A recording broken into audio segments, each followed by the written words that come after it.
3 hours after putting the children on the plane, Craig found Kathy's body in a morgue, barely recognisable except for some jewellery, her body badly charred, her blonde hair blackened.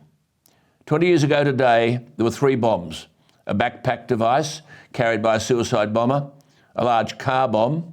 Both of these detonated in or near nightclubs, but Paddy's Bar and the Sari Club were hardest hit. All the work of the militant Islamic group, Jemaah Islamiyah. The seeds of the attack were sown 10 months earlier at a secret meeting of JI operatives when Imam Samudra announced to the main agents of the plot the plan to bomb Bali.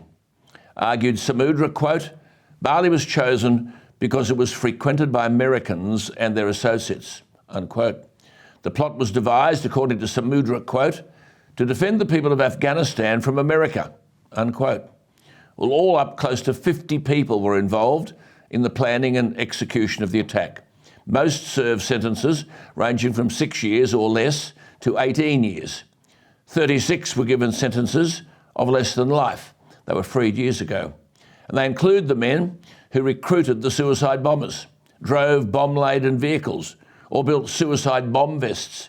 They included plotters, financiers, and others who sheltered the world's most wanted terrorists. Imam Samudra and 2 associates were executed in 2008 for planning the attacks. Another planner was killed in a raid by Indonesian counter-terrorism police in March 2010. Another, Dr. Azari Husin, nicknamed the Demolition Man, was killed in a police raid on his hideout in 2005. The infamous Hambali, the bloke who ordered the new strategy of hitting soft targets such as nightclubs and bars rather than high-profile sites like foreign embassies, Hambali is now 57 and has spent the last 16 years in Guantanamo Bay in Cuba. Hambali was described by the former President George W. Bush as one of the world's most lethal terrorists. And Abu Bakr Bashir has been freed from prison after serving only 2 years of a 15-year sentence. But the sentence was to do with the establishment of a terror cell in Aceh. He was never convicted over the Bali bombings. But he's on record as saying, just after the Bali bombings, and I quote, "You must know that there will be war in the world. And God willing, Australia will be destroyed instantly due to the crazy idea of its Prime Minister." That was John Howard. And he said, quote, "The incumbent Prime Minister is an ally of George W. Bush, the worst and most evil president in the world." Bashir also said that suicide bombings were, quote, "a noble thing when used in the defence of Islam."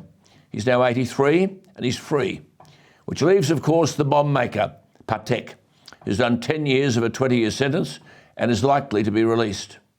All these memories come rushing back today to victims, relatives and survivors. There has been very little change to the land once occupied by the Sari Club. Plans for a memorial garden or a peace park have never eventuated, despite the Australian and state governments pledging support to purchase the 1,500 square metre site from its owner.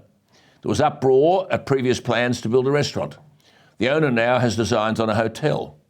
But as the man whose home shared a wall with the Sari Club before it was destroyed has said, something should be done with the land. He said, quote, "I wish they'd build on it, anything."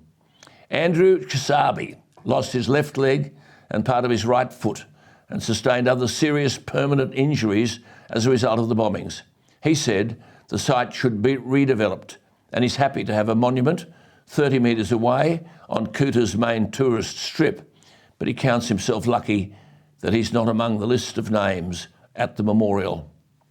These words alone mirror the fact that the effects of this horrific attack 20 years ago today linger on.